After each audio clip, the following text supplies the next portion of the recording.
The cemetery was silent except for the sound of weeping. A small white coffin sat beneath gray November skies, surrounded by roses and lilies that trembled in the cold wind. Police officers stood in formation, hands over hearts, heads bowed. But one among them refused to follow protocol. Rex, a German shepherd with a dark sable coat and amber eyes, lay across the coffin. His body pressed against the white wood. A low whimper escaped his throat. Officers tried pulling him away. He wouldn't move. His paws gripped the edges. His eyes never left the coffin. What they discovered beneath that small coffin would expose a truth no one saw coming. A truth that would prove some bonds transcend even death itself. Before we start, make sure to hit like, share, and subscribe. Drop your country name in the comments. I love seeing how far our stories travel. 3 weeks earlier, the morning had been calm. Officer Sarah Chen sat in her patrol car, hands wrapped around a lukewarm coffee. The sun was just beginning to rise over Portland, painting the quiet streets in shades of amber and gold. She watched a group of children walking toward Madison Elementary, backpacks bouncing, voices bright with laughter. Sarah felt the familiar ache settle in her chest. She and Marcus used to talk about kids. Before the shooting, before everything changed. A cold nose pressed against her arm. Rex sat in the passenger seat, watching her with those impossibly intelligent eyes. He always knew, always sensed when the grief crept back in. Sarah scratched behind his ears. "I'm fine, boy." Rex didn't look convinced. Sarah Chen was 34 years old, 7 years into her career with the Portland Police Department. She was good at her job, disciplined, focused. But since Marcus died 2 years ago, she hadn't felt whole. The uniform fit the same, the badge weighed the same, but something inside her had fractured, and she didn't know how to repair it. Rex was her fourth canine partner, the only one she'd truly connected with since losing Marcus. He was 5 years old, a retired military dog reassigned to civilian police work after his handler died in Afghanistan. When Sarah first met him, she'd seen the same haunted look in his eyes that she saw in her own mirror every morning. They understood each other.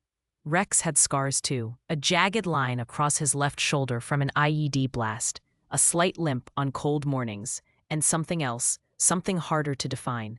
A vigilance that went beyond training, an awareness that felt almost unnatural. The radio crackled.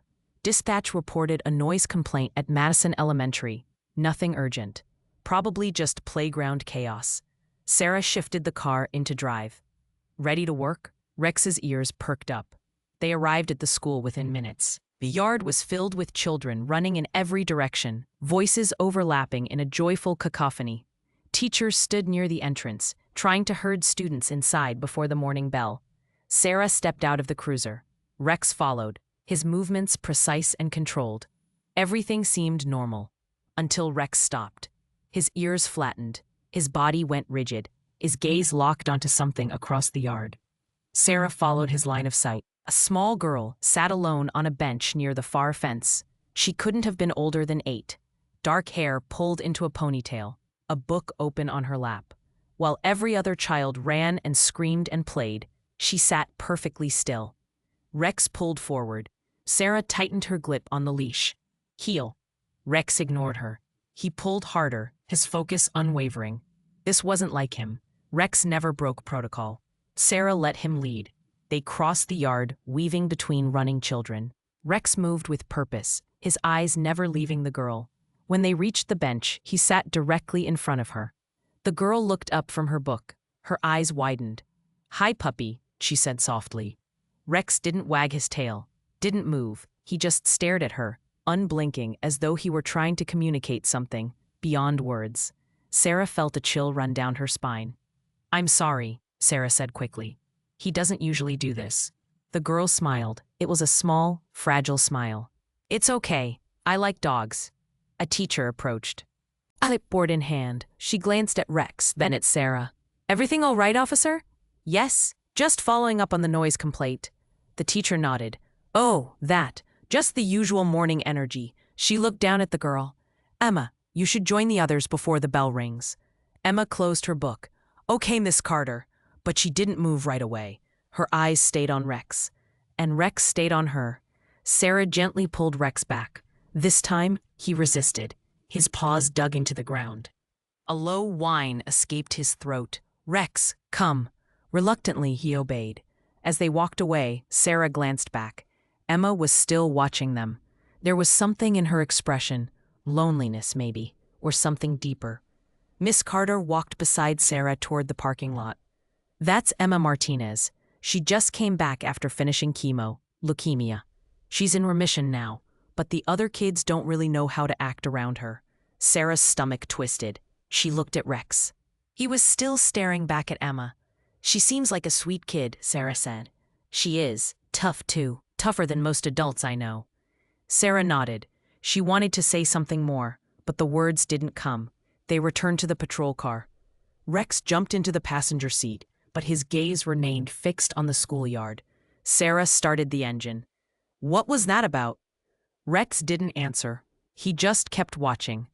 Over the next week, something strange began to happen. Every day, Rex altered their patrol route. Subtle shifts at first, a turn here, a detour there.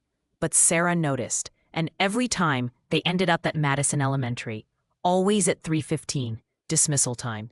And always Rex found Emma. She would be waiting by the fence, backpack slung over one shoulder, a shy smile on her face. Rex would sit in front of her, silent and still, while she talked. She told him about the books she was reading, about her little brother Diego, who drove her crazy but made her laugh, about how she hated the hospital, hated the needles, hated the way people looked at her like she was fragile. Rex never played, never barked, he just listened. Sarah allowed it. 5 minutes each day. It seemed harmless, and Emma's face lit up every time she saw Rex. On the 8th day, Emma mentioned an upcoming field trip to the zoo. Rex's ears flattened. A low growl rumbled in his chest. Emma's smile faltered. "What's wrong, boy?" Rex circled her. Once, twice, 3 times. Then he stopped at her backpack and began scratching at it. Sarah stepped forward. "Rex, stop!" But he wouldn't. He pawed at the backpack, his growl growing louder. Emma opened it. Inside were the usual things: a lunchbox, a notebook, an inhaler. Rex's focus zeroed in on the inhaler. He barked once. Sharp, urgent. Sarah picked it up. It looked completely normal. Blue plastic casing, prescription label with Emma's name. But Rex wouldn't stop barking. Emma looked confused. "It's new. Mom just picked it up yesterday." Sarah turned the inhaler over in her hands. Nothing seemed wrong, but Rex's reaction was undeniable. Something was wrong. She just didn't know what yet. Sarah couldn't stop thinking about the inhaler. That night, she sat at her small kitchen table, turning the blue plastic device over in her hands. She'd asked Emma if she could borrow it, just to be safe. Emma had agreed without hesitation. Pulling a backup from her locker, Rex lay at Sarah's feet, his eyes tracking every movement she made. The inhaler looked perfectly ordinary. Prescription label from Savewell Pharmacy on Lombard. Albuterol sulfate. Standard dosage instructions. Expiration date 2 years out. Nothing suspicious. But Rex had never been wrong before. Sarah set the inhaler down and rubbed her temples. She was probably overreacting. Dogs had instincts, sure, but this felt different. This felt personal. Rex whined softly. "I know, boy, I know." The next morning, Sarah made a decision. She would take Emma's mother up on the offer she'd made days earlier. Maria Martinez had invited Sarah over for coffee, a small gesture of gratitude for the time Sarah spent with Emma after school. Sarah hadn't planned to get involved.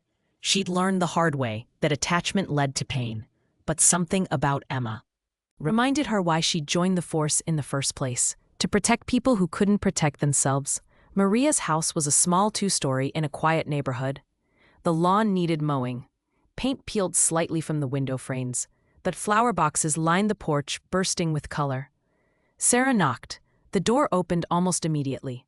Maria stood there, wiping her hands on a dish tag. She was 36, though the exhaustion in her eyes made her look older. Her dark hair was pulled into a messy bun. She wore scrubs, blue and wrinkled from a lawn shift. "Officer Chen, come in, please." Sarah stepped inside. The house smelled like cinnamon and coffee. Toys littered the living room floor. Drawings covered the refrigerator. A small boy barreled around the corner, nearly crashing into Sarah's legs. He couldn't have been older than 5. Wild curls, gap-toothed grin. "Diego, slow down," Maria called. Diego skidded to a stop and stared up at Sarah with wide eyes. Then his gaze shifted to Rex. "Puppy." Rex sat perfectly still as Diego approached. The boy's small hands reached out, patting Rex's head with uncoordinated enthusiasm. Rex tolerated it with the patience of a saint. Maria poured 2 cups of coffee and gestured for Sarah to sit at the kitchen table. Through the window, Sarah could see Emma in the backyard, reading under a tree. "She talks about Rex constantly," Maria said, settling into the chair across from Sarah. "It's the first thing that's made her smile since the diagnosis."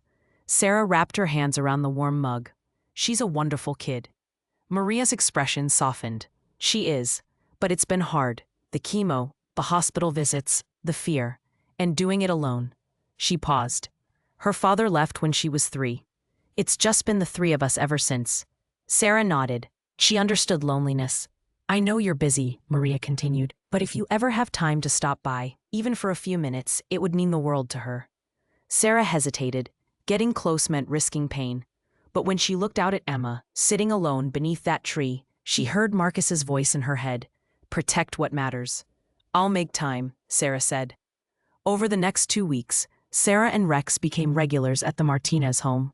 3 visits per week, always after Sarah's shift ended. Emma's health seemed to improve. Color returned to her cheeks. Her appetite increased. She laughed more. But Rex remained vigilant. He never played, never relaxed. He watched Emma the way a soldier watches a battlefield. Sarah noticed other things too. Strange things. It started small. One night, Sarah woke to Rex barking at 2:47 in the morning. He stood beside her bed, staring at her phone on the nightstand. "Rex, it's the middle of the night. Go back to sleep." He barked again. Louder. 30 seconds later, her phone rang. Sarah's heart lurched. She grabbed it. Maria's voice came through, shaking and frantic. "Officer Chen, I'm so sorry to call this late. Emma's fever spiked. We're heading to the ER." Sarah sat frozen, phone pressed to her ear, staring at Rex. There was no way he could have known. The second incident happened during a visit. Emma was playing in the living room with Diego, while Sarah and Maria talked in the kitchen. Rex sat near the doorway, watching. Suddenly, he stood. His body went rigid. Emma started toward the kitchen. Rex moved faster. He blocked her path, his body a wall she couldn't pass. "Rex, move," Emma said, laughing. He didn't budge. Sarah walked over. "What's wrong with you?" Rex growled. Not at Emma, at the kitchen. Sarah stepped inside and immediately smelled it. Faint but unmistakable. Gas. She checked the stove. A tiny crack in the pipe connection. Barely visible, but leaking. Maria's face went pale. "Oh my God, I didn't even notice." They evacuated immediately. The fire department confirmed the leak. Another hour and the house could have filled with gas. Maria clutched Emma and Diego close. "That dog saved us." Sarah looked at Rex. He sat calmly now, as though nothing had happened. The third incident was the most disturbing. Sarah took Emma to the park on a sunny Saturday afternoon. Maria had to work a double shift, and Sarah offered to help. Diego stayed with a neighbor. Emma ran toward the swings, her laughter ringing through the air. Rex bolted. He tackled Emma, gently but firmly, knocking her sideways onto the grass. Emma yelped in surprise. "Rex!" 3 seconds later, the swing set chain snapped. The heavy seat crashed to the ground exactly where Emma had been standing. Sarah's blood turned to ice. Emma stared at the broken swing, eyes wide. He knew it was going to break. Sarah knelt beside Rex, her hands trembling. "How?" Rex simply looked at her. That night, Sarah couldn't sleep. She sat on a couch, Rex beside her, replaying everything in her mind. The inhaler, the phone call, the gas leak, the swing. Rex wasn't reacting to danger. He was predicting it. The next morning, Sarah drove to the precinct veterinary clinic. Dr. Anjali Patel was one of the best in the state. If anyone could explain what was happening, it was her. Dr. Patel examined Rex thoroughly. Blood work, X-rays, EEG. When she returned to the exam room, her expression was troubled. "His heart rate drops to 40 beats per minute when he's near children," she said. "Normal range is 60 to 120. Sarah frowned. What does that mean? I don't know. And his brain activity spikes on the EEG when I show him photos of sick kids. There's also significant scar tissue on his left parietal lobe. Old injury, likely from a blast. Sarah's throat tightened. Afghanistan. Dr. Patel nodded. That kind of trauma can rewire neural pathways. But this, Sarah, this is beyond anything I've seen. Dogs react to danger. They don't predict it. Rex is reacting to something we can't perceive. Sarah looked at Rex. He sat quietly, amber eyes locked on hers. Should he be in service? Sarah asked. Dr. Patel hesitated. Medically, no. Ethically, I think he's exactly where he needs to be. Sarah left the clinic with more questions than answers. But one thing was certain. Rex knew something about Emma, something no one else could see. And whatever it wasn't over. Sarah couldn't shake the feeling that she was missing something obvious. She sat in her apartment that evening, Rex curled at her feet, staring at the ceiling. The inhaler sat on the coffee table where she'd left it days ago. She'd meant to return it to Emma, but something kept stopping her. Rex lifted his head, his gaze fixed on the inhaler. Sarah picked it up again. What is it about this thing? Rex's ears flattened. She turned it over, examining every detail. The label was clean. The plastic casing showed no signs of tampering. Everything appeared normal. But normal didn't explain Rex's reaction. Sarah made a decision. Tomorrow she would request Rex's full military records. If his brain had been rewired by the blast, maybe his service history held answers. She needed to understand what he was sensing. The next morning, Sarah filed the records request through the department liaison. Military files took time, especially for canine units involved in classified operations. She was told to expect a response within 72 hours. In the meantime, she continued her routine visits with Emma. The bond between the girl and the dog had grown stronger. Emma no longer seemed like the isolated child Sarah had first seen on that school bench. She smiled more, talked more. Even her teacher commented on the change, but Rex's behavior became increasingly unusual. During one visit, Sarah watched as Emma gave Rex a bath in the backyard. Maria had insisted, laughing about how much dirt he'd tracked through the house. Emma scrubbed gently, talking to Rex about a book she'd just finished. Her small hands worked through his thick coat, suds foaming around his neck. Then she paused. Officer Chen, what are these? Sarah walked over. Emma had pushed aside the fur near Rex's collar, revealing his skin beneath. Faint circular scars, barely visible, dotted the area. Sarah's stomach tightened. She knelt beside Emma, examining the marks more closely. They were old, healed years ago. Burn marks, most likely. Oh, buddy, Sarah whispered. Who did this to you? Rex remained perfectly still, his amber eyes calm. Emma's face crumpled. Someone hurt him? Sarah didn't know how to answer. She'd seen similar marks on dogs rescued from fighting rings.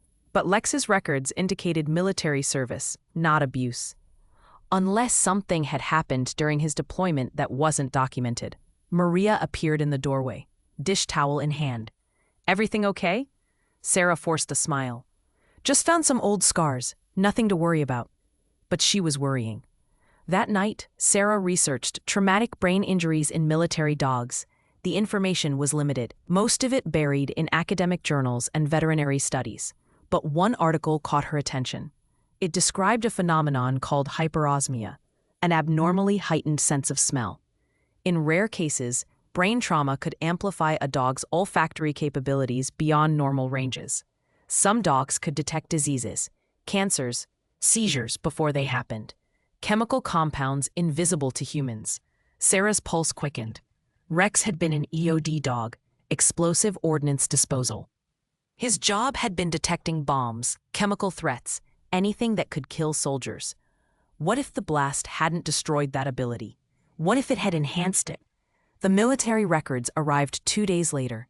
Sarah opened the file in her car, hands shaking slightly. Most of the document was redacted, thick black lines covering entire paragraphs. But some details remained visible. Handler, Sergeant J. Kowalski, KIA March 2019, Kandahar Province. Mission details. Classified, K9 assignment, EOD unit specializing in chemical threat detection. Injury report, sustained traumatic brain injury in IED blast. Cleared for service after 6-month recovery period. There was a note at the bottom, partially redacted. Canine Rex demonstrated unusual sensitivity to chemical compounds post-injury. Behavior became erratic around civilians, particularly children. Recommendation: retire from active duty. Reassigned to domestic canine program. Sarah read the note 3 times. Erratic around children. But Rex wasn't erratic around Emma. He was protective. Unless he was detecting something in her. Something chemical. Something dangerous. Sarah's mind raced back to the inhaler.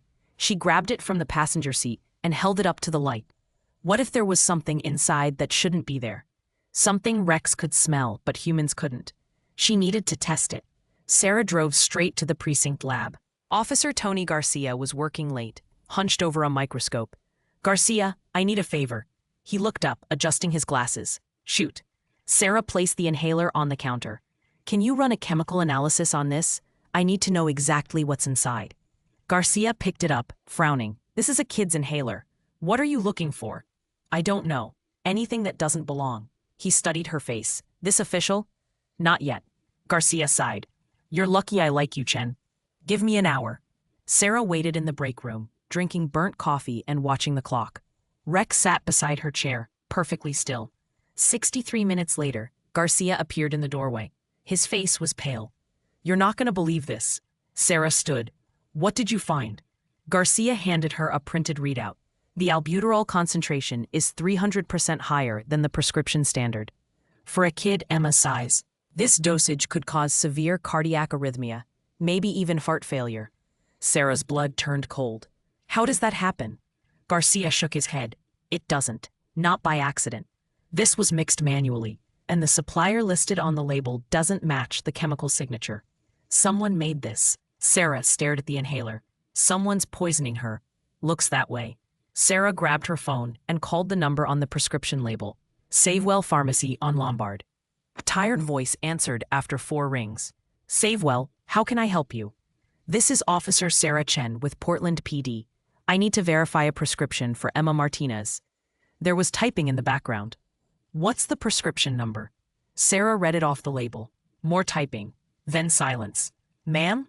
The voice returned, confused now. "That prescription number doesn't exist in our system, and we have no record of dispensing an inhaler to Emma Martinez in the past 6 months." Sarah's grip tightened on the stone. "You're certain?" "Positive. Either that label is forged or it came from somewhere else." Sarah hung up. Her mind spun. Someone had given Emma a fake inhaler. Someone had filled it with a dosage strong enough to hurt her. But who? And why? She thought about Emma's medical history, the leukemia, the treatments, the remission. Then she thought about Rex, how he'd reacted the moment he saw the inhaler, how he'd known something was wrong before anyone else did. Rex had been trained to detect chemical threats, and he'd found one. Sarah looked down at him. "You've been trying to tell me this whole time, haven't you?" Rex's tail thumped once against the floor. Sarah pulled out her phone and dialed another number. It rang 6 times before a gruff voice answered. "Colonel Raymond Voss." "Colonel, this is Officer Sarah Chen with Portland PD. I'm Rex's current handler." There was a pause. "Rex, I'll be damned. How's he doing?" "He's remarkable. But I need to ask you about his service record. Specifically, what happened in Kandahar." Voss exhaled slowly. "That's classified, officer." "A child's life might be at risk, sir." Another pause, longer this time. "Rex saved 18 lives in Kandahar," Voss said finally. "Detected sarin gas canisters hidden in a school playground. Insurgents had buried them under the soccer field. If those kids had played there the next day, they all would have died." Sarah's throat tightened. Voss continued. "Jay, his handler, was a good man. Best we had. The blast happened during disposal. Jay died instantly. Rex nearly did too, but his brain rewired itself somehow. After recovery, he started detecting chemical compounds at concentrations no dog should be able to sense. We thought it was a fluke. Then he started alerting around certain people. Civilians, always children, got so intense we couldn't deploy him anymore. What was he alerting to? We never figured it out. PTSD, we assumed. Trauma response. So we retired him." Sarah stared at Rex. "He wasn't traumatized, Colonel." He was trying to protect them. Voss was quiet for a long moment. If Rex is alerting now, he said slowly, then someone's poisoning that child, and he knows. Sarah ended the call. She looked at the inhaler in her hand. Then at Rex. We're going to stop this, she whispered. Whatever it takes. Rex stood, ready. Sarah sat at her desk in the precinct, the inhaler locked in an evidence bag beside her keyboard. Morning light filtered through the blinds, casting stripes across the scattered case files. She had barely slept. Rex lay beneath the desk, his breathing steady, but his eyes open, alert. Sarah opened her laptop and began searching. If the inhaler was fake, someone had deliberately given it to Emma. That meant access, opportunity, motive. She started with Emma's medical team. The list was short. Dr. Nathan Cross, pediatric oncologist, nurse practitioners, a radiologist, administrative staff. Sarah clicked on Dr. Cross's profile first. Nathan Cross, 42 years old, Stanford medical degree, published researcher in pediatric oncology, 14 years at Portland Children's Hospital, awards for patient care, glowing reviews. On the surface, he was impeccable. Sarah kept digging. She found a mention buried in a local news archive from 3 years ago. A lawsuit. Dr. Cross's ex-wife had accused him of medical abuse involving their daughter. The claim alleged he'd subjected the child to unnecessary treatments, exaggerated symptoms, and manipulated medical records to maintain control. The case had been dismissed. Insufficient evidence. His ex-wife had been diagnosed with delusional disorder shortly after. She lost custody. Sarah's instincts flared. She cross-referenced the dates. The lawsuit was filed 6 months before Dr. Cross began treating Emma Martinez. Too coincidental. Sarah printed the articles and tucked them into a folder. She needed more. Medical records, treatment logs, anything that showed a pattern. Her phone buzzed. Maria Martinez. Officer Chen, I'm so sorry to bother you. Emma's feeling tired again. Just wanted to let you know we're going in for a checkup this afternoon. Sarah's chest tightened. Which doctor? Okay, Dr. Cross. He's been wonderful through all of this. Sarah forced her voice to stay calm. Maria, I'd like to come with you, if that's all right. Of course. Emma would love that. Appointment's at 2. Sarah hung up and looked at Rex. Let's go meet Dr. Cross. Portland Children's Hospital was a sprawling complex of glass and steel. The pediatric oncology wing occupied the 3rd floor, decorated with murals of animals and rainbows, cheerful and bright, designed to ease the fear of sick children. Sarah and Rex entered through the main lobby. Families filled the waiting room. Some children wore masks, others had no hair. Parents held hands, faces etched with exhaustion. Sarah spotted Maria and Emma near the windows. Diego sat on the floor, playing with toy cars. Emma's face lit up when she saw Rex. You came! Rex walked directly to her and sat. His eyes never left her face. Sarah greeted Maria. How's she feeling? Maria's smile was strained. A little more tired than usual. Dr. Cross wants to run some tests, just to be safe. A nurse appeared in the doorway. Emma Martinez? They followed her down a long hallway, lined with exam rooms. The nurse led them into a brightly lit space with a padded table and cabinets filled with medical supplies. Dr. Cross will be in shortly, the nurse said, closing the door behind her. Emma climbed onto the table, swinging her legs. Rex positioned himself directly beside her, close enough to touch. 5 minutes later, the door opened. Dr. Nathan Cross stepped inside. He was tall and lean, with wireframe glasses and prematurely gray hair. His white coat was spotless. A stethoscope hung around his neck. He smiled warmly at Emma. There's my favorite patient. How are we feeling today? Emma shrugged. Okay, I guess. Dr. Cross glanced at Sarah. And you are? Officer Sarah Chen, family friend. His smile didn't falter, but something flickered in his eyes. Wonderful. Emma's lucky to have so much support. He turned his attention to Emma, checking her vitals and asking routine questions. His manner was calm, professional, almost fatherly. Rex's behavior was anything but calm. The moment Dr. Cross approached Emma, Rex's body went rigid. His hackles rose. A low growl rumbled deep in his chest. Dr. Cross stopped. Is that dog safe? Sarah tightened her grip on the leash. He's trained. He won't hurt anyone. I don't appreciate aggressive animals near my patients. Rex's growl grew louder. His lips curled back, revealing teeth. Emma looked frightened. Rex, it's okay. But Rex didn't stop. His eyes locked on Dr. Cross with an intensity Sarah had never seen before. Dr. Cross stepped back. I'm going to have to ask you to remove the dog. Sarah didn't argue. She pulled Rex toward the door, her mind racing. Rex only reacted this way to threats. Maria followed them into the hallway, worry creasing her face.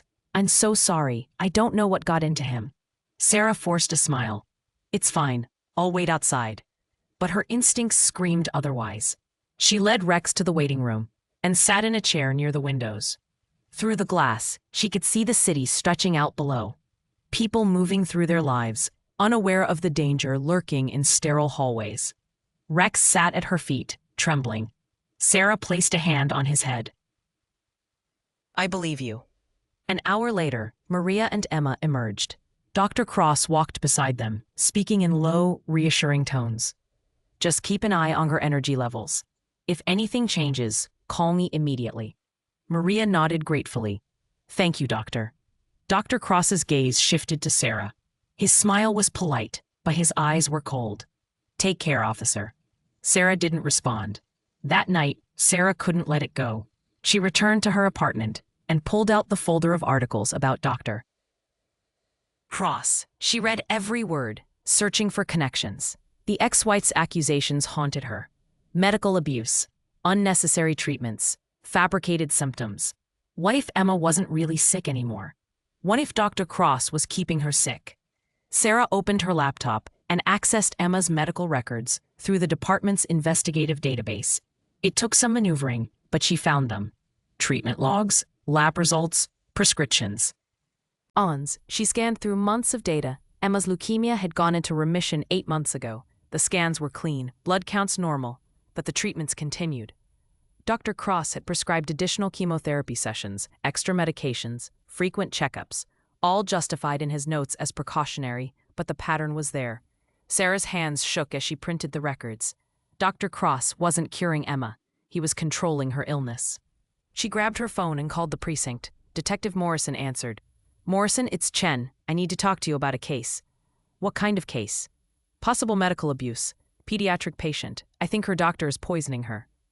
There was a pause. That's a serious accusation, Chen. You got evidence? Sarah looked at the inhaler, the medical records. Rex sleeping beside her chair. I'm working on it.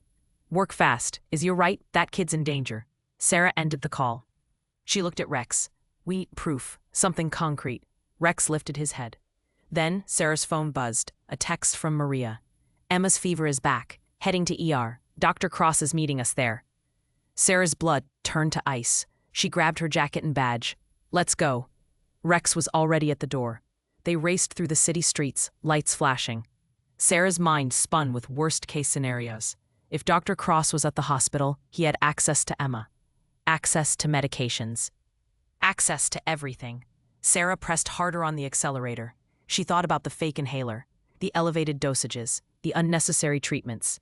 Dr. Cross wasn't just keeping Emma sick. He was escalating. And tonight, he might finish what he started. Sarah's hands gripped the wheel. Rex sat in the passenger seat, staring straight ahead. The hospital loomed in the distance, lit against the night sky. They were running out of time. Sarah parked outside the emergency room entrance, tires screeching against the pavement. She didn't bother with protocol. She grabbed her badge and ran inside, Rex close at her heels. The ER was chaos. Nurses moved quickly between rooms. Monitors beeped. A child cried somewhere down the hall. Sarah spotted Maria in the waiting area, clutching Diego against her chest. Her face was pale, eyes red. Where's Emma? Sarah asked, breathless. Maria pointed toward the closed exam rooms. They took her back 10 minutes ago. Dr. Cross is with her now. Sarah's stomach dropped. Alone? The nurse is in there too. They said her fever was dangerously high. They're running tests. Sarah didn't wait for more. She strode toward the nurse's station, Rex beside her. A young nurse looked up. Can I help you? Sarah flashed her badge. I need to see Emma Martinez, now. The nurse hesitated. Family only in the exam rooms. I'm investigating a potential crime. Which room? The nurse's eyes widened. Room 7. Sarah moved quickly down the hallway. Rex's nails clicked against the linoleum. She reached room 7 and looked through the small window in the door. Emma lay on the bed, eyes half closed, skin flushed with fever. An IV line ran into her arm. Dr. Cross stood beside her, checking the monitor. A nurse adjusted the IV bag. Everything looked normal, but Rex's reaction said otherwise. He planted himself in front of the door, body rigid, a low growl building in his throat. Sarah's hand hovered over the door handle. She had no concrete reason to interrupt, no legal standing to barge into a medical procedure, but every instinct screamed at her to act. The nurse exited the room, leaving Dr. Cross alone with Emma. Sarah's heart pounded. Through the window, she watched Dr. Cross pull something from his coat pocket. A syringe, small, filled with clear liquid. He moved toward Emma's IV line. Sarah's vision tunneled. She burst through the door. "Stop!" Dr. Cross froze, syringe in hand. His eyes snapped to Sarah. "What are you doing? This is a medical procedure." "Step away from her." "Officer, I don't know what you think is happening, but I'm administering necessary medication." Sarah moved closer, positioning herself between him and Emma. "What's in the syringe?" "Antibiotics. Her white blood cell count is elevated." "Show me the vial." Dr. Cross's jaw tightened. "This is highly inappropriate. I'm going to have to ask you to leave." Rex pushed past Sarah, teeth bared, growling at Dr. Cross. The doctor stepped back, raising his hands. "Control your animal." Sarah pulled her radio. "Detective Morrison, I need backup at Portland Children's Hospital, ER Room 7. Possible assault in progress." Dr. Cross's calm demeanor cracked. "This is insane. I'm treating a patient." Sarah looked at Emma. The girl's eyes were barely open, her breathing shallow. Then Sarah looked at the IV bag hanging above the bed. Clear liquid dripped slowly into the line. Sarah grabbed the bag and read the label. Saline solution. Standard. But something felt wrong. "Garcia," Sarah muttered to herself. She pulled out her phone and dialed the lab. "Chen, what's up?" "I need you to tell me what antibiotics would be used for elevated white blood cell count in a pediatric patient." Depends on the infection. Ceftriaxone, maybe. Vancomycin if it's serious." Sarah looked at the syringe in Dr. Cross's hand. "What about clear liquids?" "Most antibiotics are clear when dissolved." "Why?" "I'll call you back." Sarah pocketed her phone and faced Dr. Cross. "I'm confiscating that syringe as evidence." His eyes went cold. "On what grounds?" "Suspicion of medical abuse." For a moment, neither of them moved. Then Dr. Cross lunged for the IV line. Rex was faster. The dog launched forward, jaws snapping inches from Dr. Cross's wrist. The doctor stumbled backward, dropping the syringe. It clattered to the floor. Sarah kicked it away and drew her weapon. "Hands where I can see them." Dr. Cross raised his hands, fury twisting his features. "You have no idea what you've just done." "I think I do." Two uniformed officers burst through the door, weapons drawn. "Detain him," Sarah ordered. They cuffed Dr. Cross and led him out, his protests echoing down the hallway. Sarah turned to Emma. The girl's eyes fluttered open. "Officer Chen, you're safe, sweetheart. I promise." Sarah carefully removed the IV line from Emma's arm and called for another nurse. "I need this IV bag tested immediately, and I need a different doctor in here now." Within minutes, Emma was transferred to a different room under the care of another physician. Maria arrived, sobbing, clutching Emma's hand. Sarah stepped into the hallway, legs shaking. Rex sat beside her, calm now. She knelt and wrapped her arms around him. You knew the whole time." Rex leaned into her. Detective Morrison appeared, notebook in hand. "Chen, what the hell just happened?" Sarah stood, steadying herself. "Dr. Nathan Cross has been poisoning Emma Martinez. The fake inhaler, the unnecessary treatments. Everything. He's been keeping her sick." Morrison frowned. "That's a serious charge. You got proof?" Sarah handed him the evidence bag containing the syringe. "Test this. I guarantee it's not antibiotics." Morrison studied her face. "You sure about this?" "I've never been more sure of anything." An hour later, Garcia called. "Chen, you need to hear this. That syringe you sent over, it's not antibiotics. It's a potassium compound. High concentration." Sarah's blood ran cold. What would that do to her? In that dosage, cardiac arrest. She would have been dead in minutes. Sarah closed her eyes. "There's more," Garcia continued. "We tested the IV bag too. Trace amounts of the same compound. He's been dosing her slowly over time. Sarah's hands clenched into fists. He was going to kill her tonight. Looks that way. Sarah ended the call and returned to Emma's room. The girl was sleeping now, her breathing steady. Maria sat beside her, holding her hand. Is she going to be okay? Maria whispered. She will be now, Sarah said. Maria's eyes filled with tears. I trusted him. I brought my daughter to him, and he was hurting her. Sarah placed a hand on Maria's shoulder. You couldn't have known. He was good at hiding it. But Rex knew. Sarah looked at the dog lying at the foot of Emma's bed. Yes, he did. Outside the hospital, Sarah stood in the parking lot, staring up at the night sky. The adrenaline was fading, leaving exhaustion in its wake. Morrison joined her. Cross lawyered up. Won't. It's talk, but we got a warrant for his home and office. If there's evidence, we'll find it.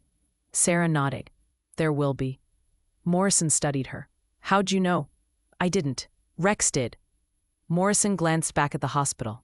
That dog saved her life. He's saved a lot of lives. Morrison clapped her on the shoulder. Good work, Chen. Get some rest. You've earned it. But Sarah knew she wouldn't rest.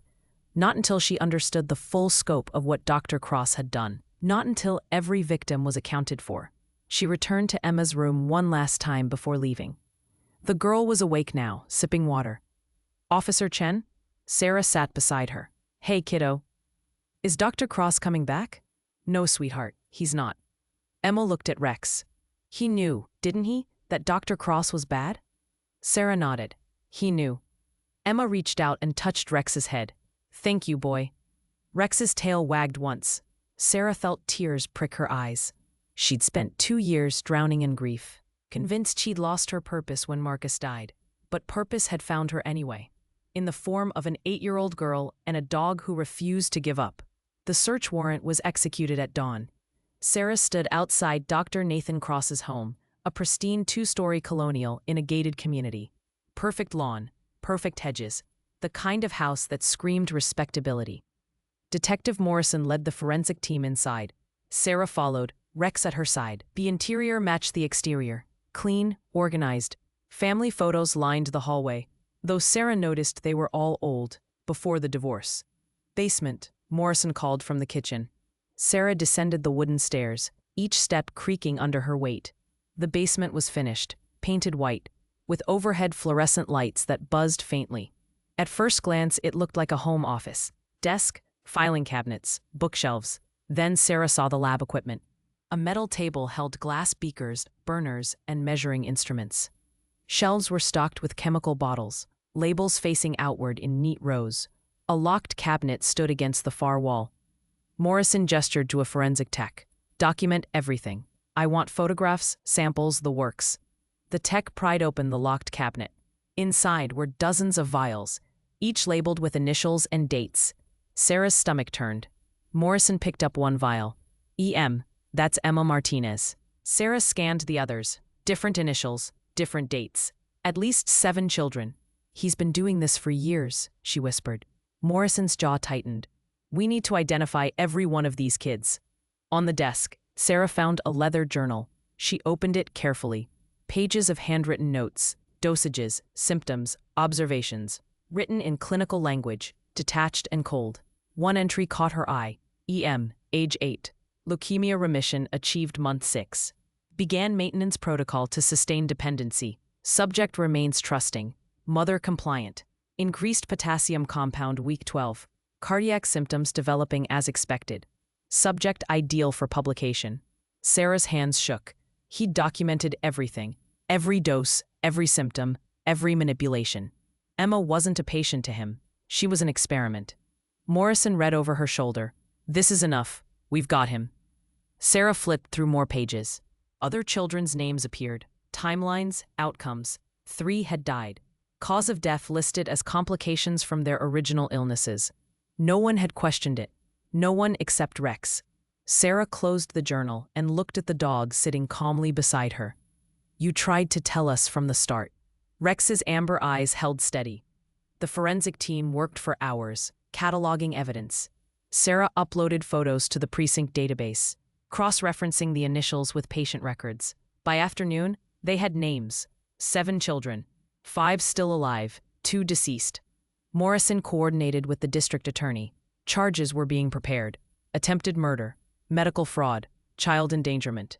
Dr. Nathan Cross would spend the rest of his life in prison. But Sarah couldn't shake the weight of what they'd found. 3 children were dead because no one had noticed, because no one had believed something was wrong.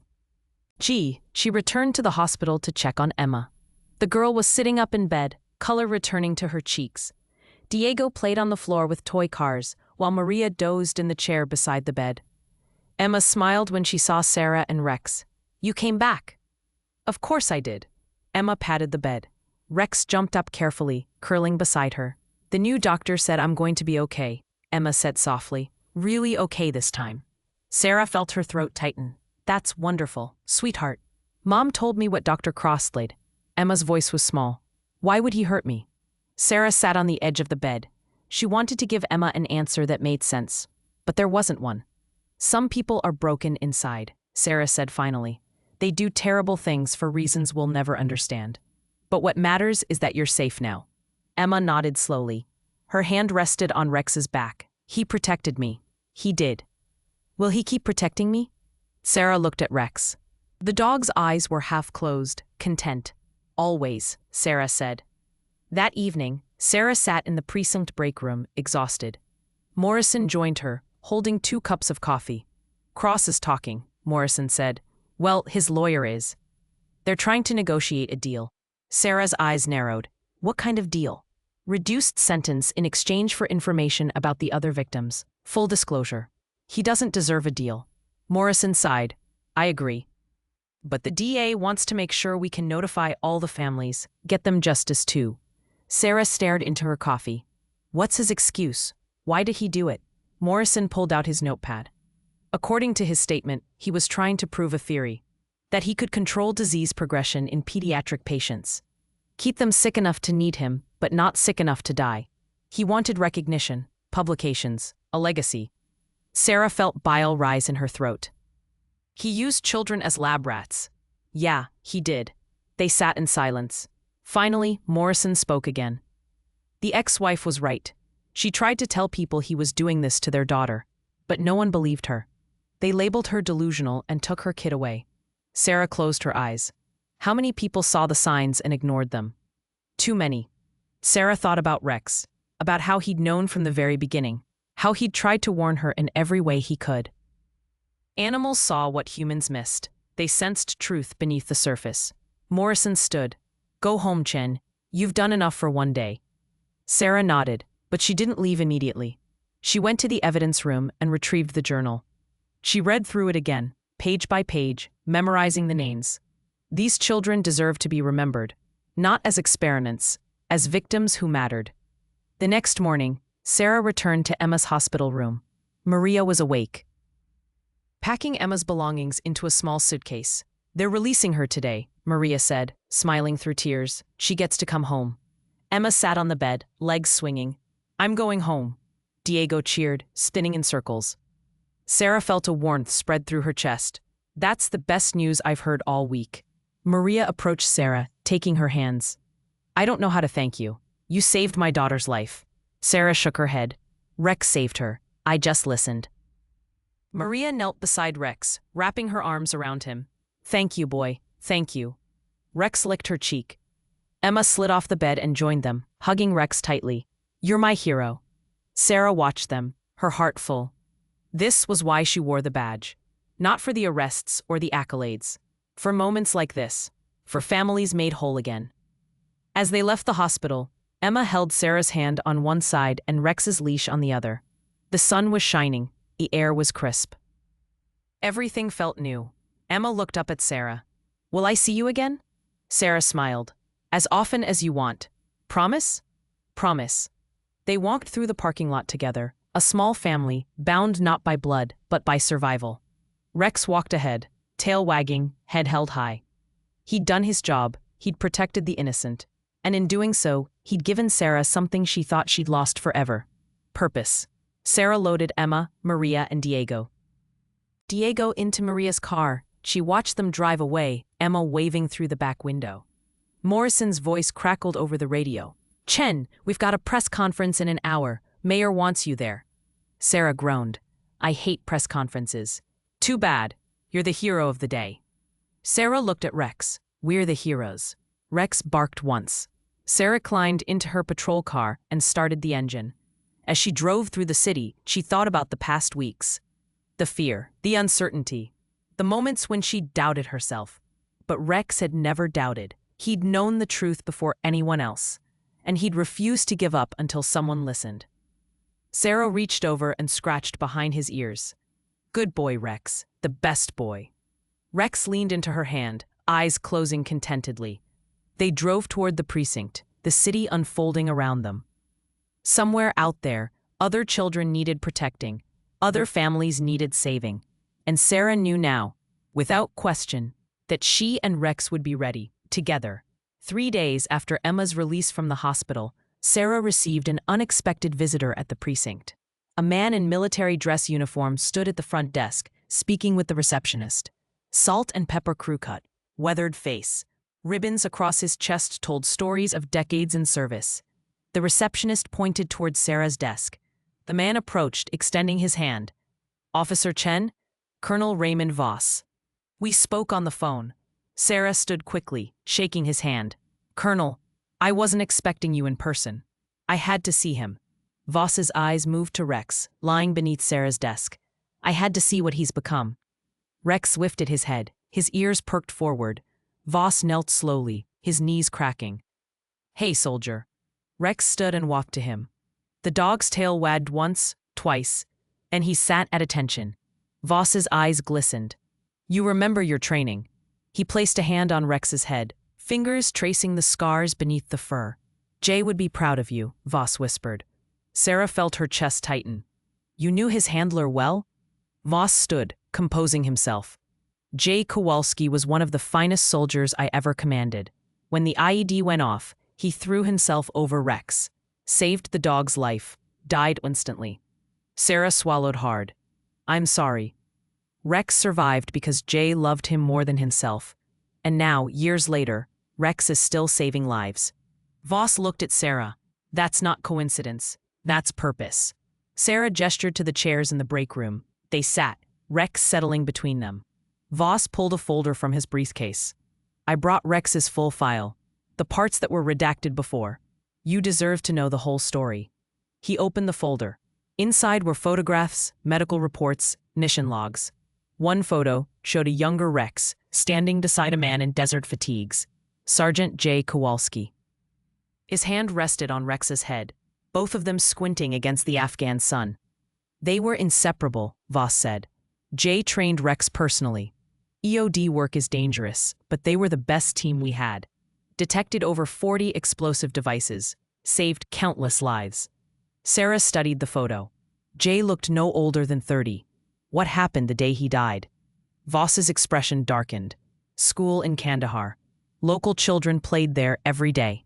We got intelligence that insurgents had planted chemical weapons on the grounds, sarin gas canisters buried under the soccer field.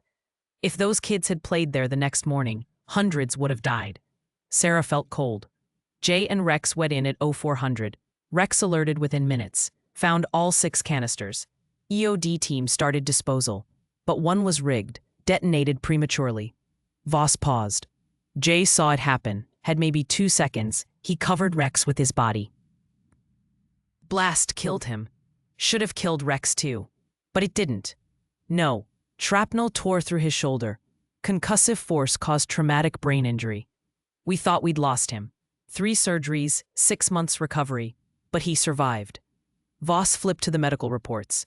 That's when things got strange. His brain rewired itself. The olfactory center became hyperactive. He started detecting chemical compounds at concentrations we'd never seen before. Parts per trillion. Substances invisible to equipment. Sarah leaned forward. What kind of substances? Anything toxic, especially things that could harm children. We tested him repeatedly, showed him photos of kids. His brain activity would spike, his heart rate would drop, like his entire being was focused on protecting them. Did you understand why? Voss shook his head. We thought it was trauma, PTSD, the school in Kandahar, the children he saved. Maybe his mind associated kids with danger, but he became unpredictable around adults, aggressive sometimes, so we retired him. Sarah looked at Rex. He wasn't being aggressive, he was being protective. I see that now. Voss pulled out another document. Official military letterhead. I'm here for another reason, Officer Chen. The military wants Rex back. Sarah's stomach dropped. What?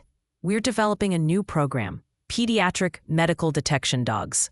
After what Rex did with Emma Martinez, Command believes he could save thousands of children.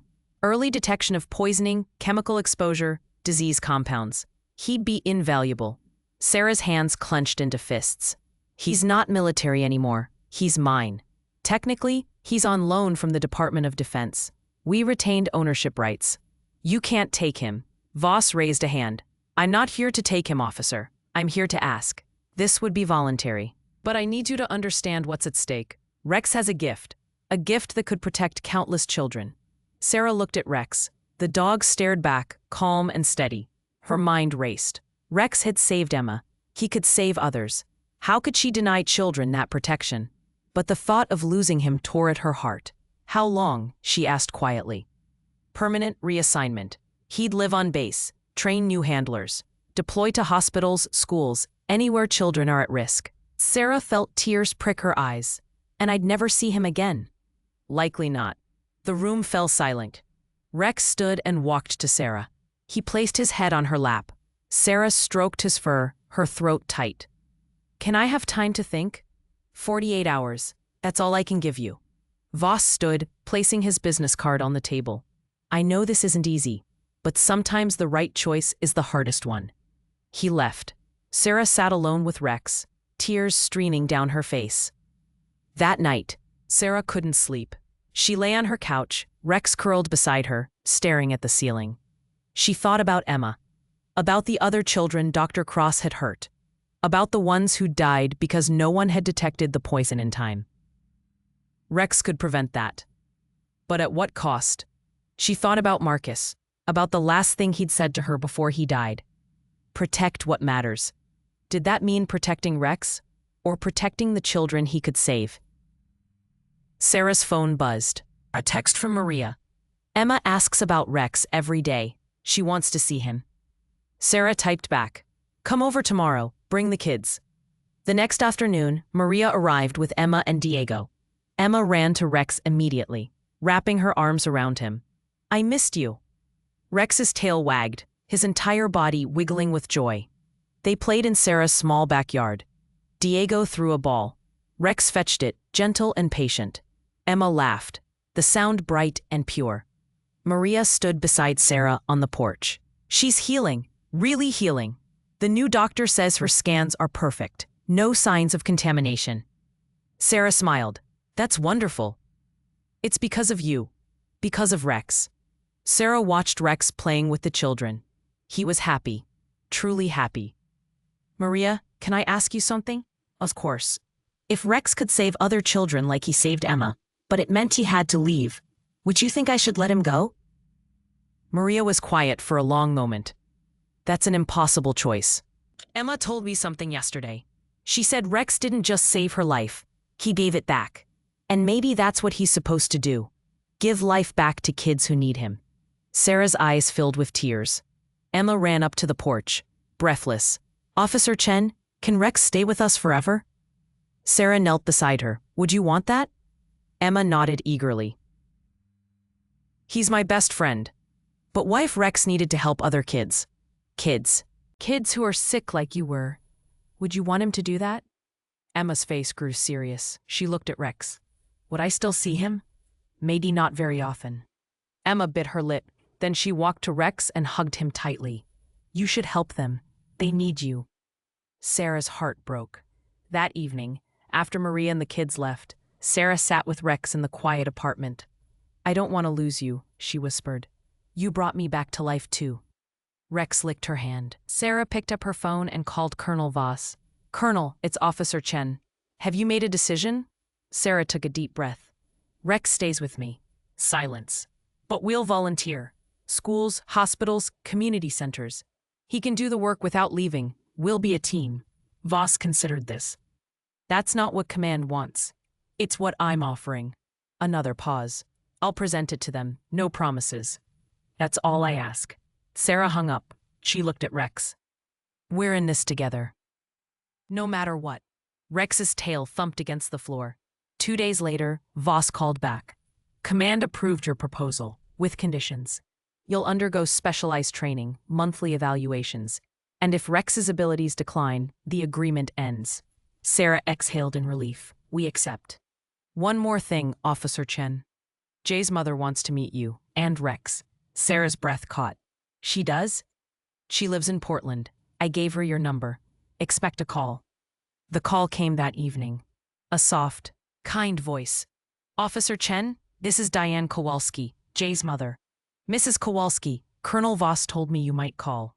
I'd very much like to meet Rex, if that's all right. Of course, anytime.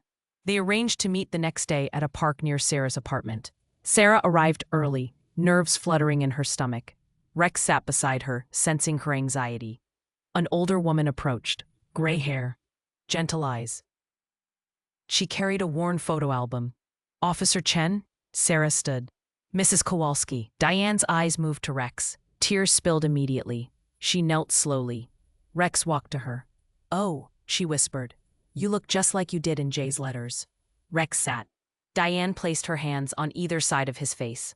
My boy loved you so much. He wrote about you in every letter. Said you had the biggest heart he'd ever seen. She opened the photo album. Pages of pictures. Jay and Rex in training.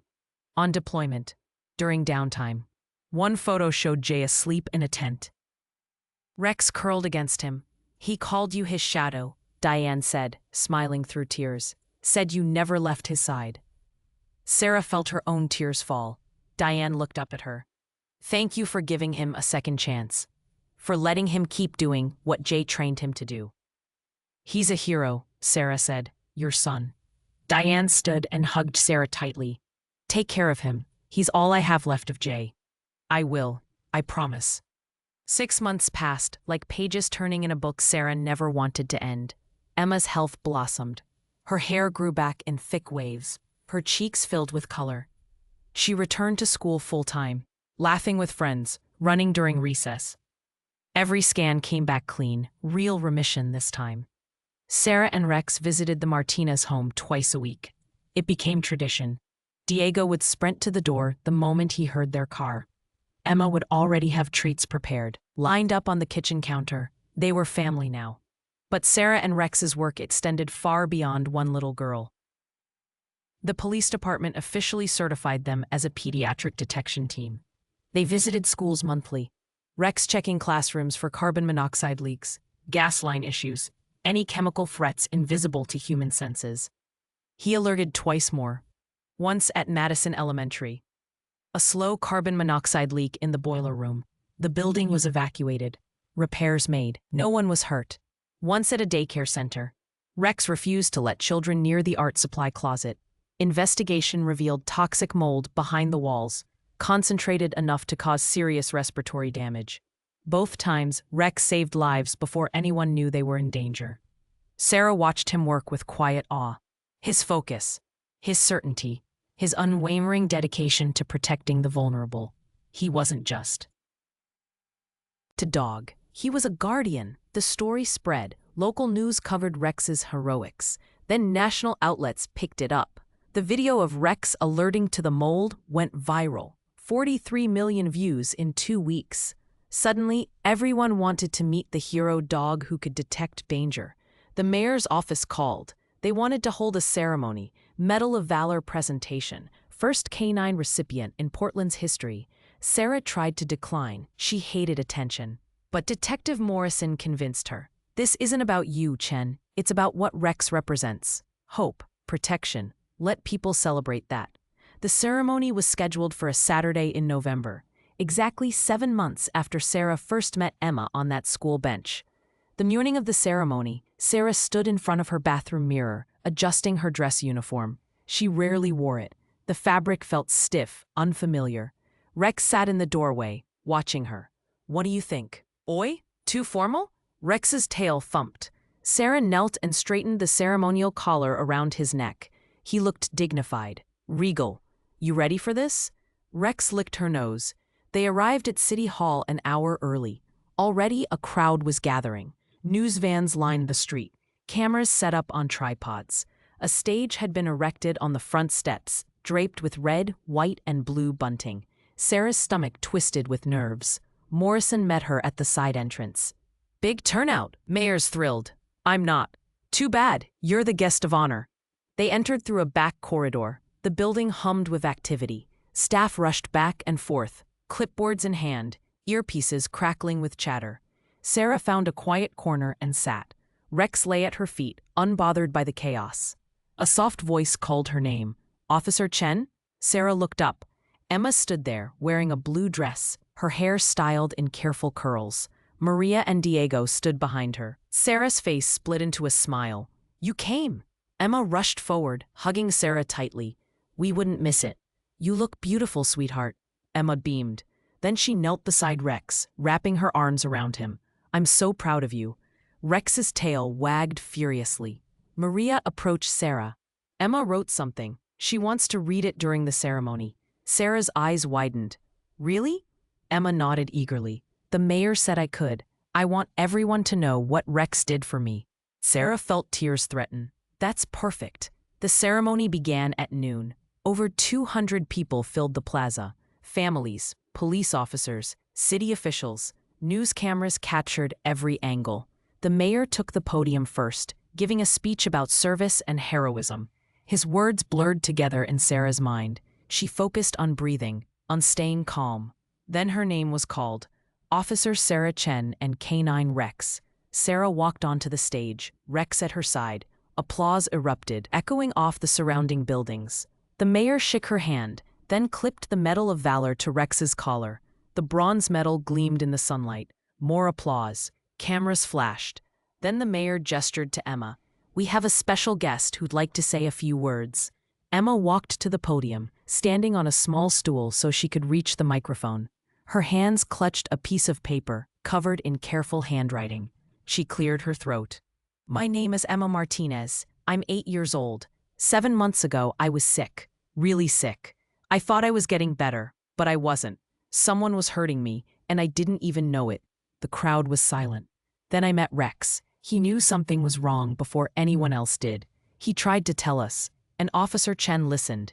She believed him, even when it didn't make sense. Because of them, I'm here today. I'm healthy. I'm safe. Emma's voice wavered slightly. Rex didn't just save my life. He gave it back to me. Some heroes wear uniforms. Some wear badges. But the best heroes have 4 paws and the biggest hearts. Tears streamed down Emma's face. Thank you, Rex. Thank you, Officer Chen. I love you both. The crowd erupted. Applause thundered. People wiped their eyes. Sarah felt her own tears fall freely. Emma stepped off the stool and hugged Rex. The cameras captured the moment. The image would that appear on front pages across the country the next morning. After the ceremony, people swarmed. Handshakes, congratulations, requests for photos. Sarah endured it, though every instinct screamed to escape. Finally, the crowd thinned. Sarah sat on a bench near the plaza fountain, Rex beside her. The sun was beginning to set, painting the sky in shades of amber and rose. Footsteps approached. Diane Kowalski sat beside her, holding a small wrapped box. That was beautiful, Diane said softly. Emma's words were. Diane handed her the box. I wanted you to have this. Sarah unwrapped it carefully. Inside was a framed photograph. Jay Kowalski in his dress uniform, Rex sitting at attention beside him, both staring at the camera with quiet pride. This was taken the day they graduated training together, Diane said. Jay would want you to have it. Sarah's throat tightened. I can't take this. You can.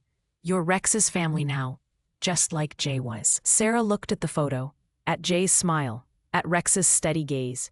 I'll treasure it, I promise. Diane squeezed her hand. He's exactly where he's supposed to be, protecting the innocent, just like Jay taught him. They sat together in comfortable silence, watching the sun sink lower. That evening, Sarah returned to her apartment. She placed the photo on the mantel, beside a picture of her and Marcus. 2 handlers, 2 heroes.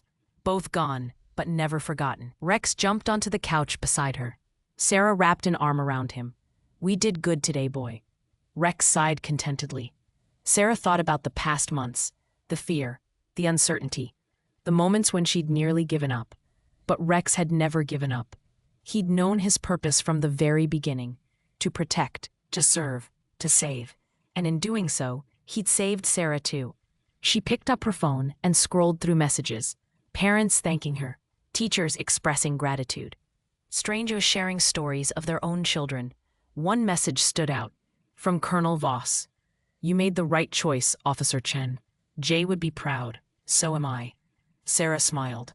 She looked at Rex, his eyes half closed, completely at peace. "You know what, boy? I think we're going to be okay." Rex's tail thumped against the cushion. Outside, the city hummed with life. Children played in yards. Families gathered for dinner. The world turned, as it always did. But somewhere in that world, a child was in danger. And when the time came, Sarah and Rex would be ready. Because some bonds transcend training, some purposes transcend species, and some heroes walk on four legs, carrying invisible scars and boundless love. Rex had survived Afghanistan for a reason. He'd survived the blast that should have killed him for a reason. He'd been given a second chance, and he'd spent every moment of that chance protecting those who couldn't protect themselves. Sarah ran her fingers through his fur, feeling the scars beneath. "Thank you," she whispered, "for everything." Rex opened one eye, looking at her with that impossibly intelligent gaze. Then he closed it again, content. The apartment was warm, safe, home. On the mantel, two photographs stood side by side: Marcus and Sarah, Jay and Rex. Four souls connected across time and loss. Four heroes who'd given everything for others. And in the quiet of that evening, Sarah finally understood what Marcus had meant. Protect what matters. She thought she'd lost that purpose when he died. But purpose doesn't die. It transforms. It finds you in unexpected places, in the eyes of a damaged dog, in the smile of a sick child, in the moments when you choose to listen, to believe, to act. Sarah closed her eyes, Rex warm against her side. Tomorrow would bring new challenges, new children to protect, new dangers to detect. But tonight, they could rest. Heroes and survivors, partners and family, together. If this story touched your heart, don't forget to like, share, and subscribe. Rex's story proves that heroes come in all forms, and that love is the most powerful protection of all. Sometimes the greatest courage isn't about facing danger. It's about trusting the bond between two souls who refuse to give up on each other. Thank you for joining us on this journey.